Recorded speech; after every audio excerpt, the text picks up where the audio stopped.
बातचीत से हुआ मंगल। चौथे राउंड की मुलाकात बनी किसानों से बात। दाल मक्का कपास पर प्रस्ताव, किसान देंगे अपना जवाब। 5 साल का होगा कॉन्ट्रैक्ट, मालामाल होंगे किसान।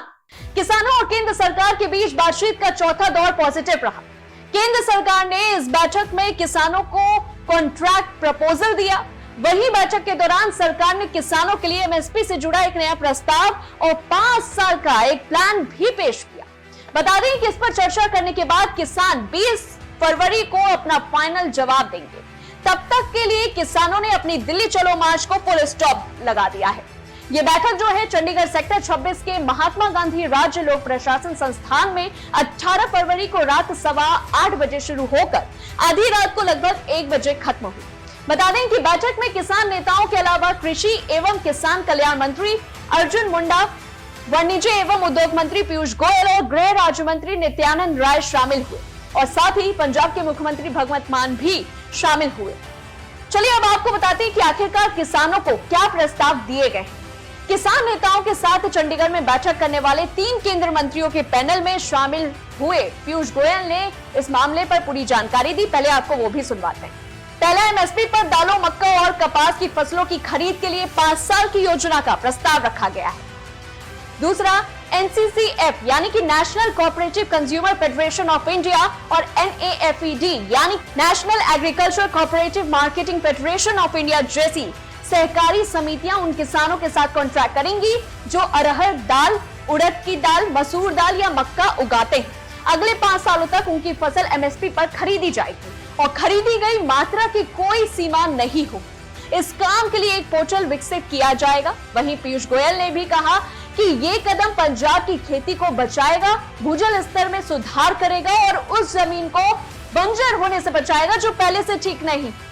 वहीं आगे भारतीय कपास निगम सीसीआई एक कानूनी समझौते के जरिए 5 साल तक किसानों से एमएसपी पर कपास खरीदेगा। किसान नेताओं का कहना है कि वे अपने मंचों पर सरकार के प्रस्ताव पर अगले 2 दिन तक चर्चा करेंगे और उसके बाद भविष्य की रणनीति तय करेंगे। बैठक के बाद किसान नेता सरवन सिंह पंडेर ने यह कहा कि हम 19 से 20 फरवरी को अपने अलग अलग मंचों पर इस बात पर चर्चा करेंगे और विशेषज्ञों की राय भी लेंगे। उसके बाद ही इस पर कोई फैसला लिया जाएगा। उनका कहना है कि कर्ज माफी और बाकी मांगों पर चर्चा अभी नहीं हुई है। उम्मीद जताई गई है कि अगले 2 दिन में इन मसलों पर भी कुछ सहमति बनेगी। और वही पंडेर ने आगे कहा कि दिल्ली चलो मार्च को फिलहाल स्थगित किया गया है, लेकिन अगर सभी मसले नहीं सुलझे तो 21 फरवरी सुबह 11 बजे इस पर अमल किया जाएगा। वहीं किसान न्यूनतम समर्थन मूल्य के लिए कानून बनाने और स्वामीनाथन आयोग की सभी सिफारिशों को लागू करने की मांग कर रहे हैं।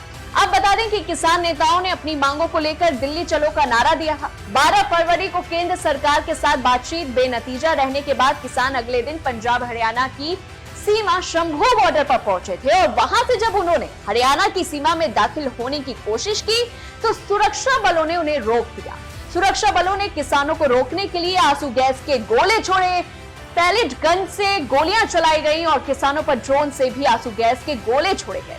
इसमें कई किसान और पुलिसकर्मी तक घायल हुए। तनातनी की स्थिति 14 फरवरी को भी जारी रही, लेकिन ठीक इसके अगले दिन किसानों और सरकार के बीच चंडीगढ़ में तीसरे दिन की वार्ता होनी थी।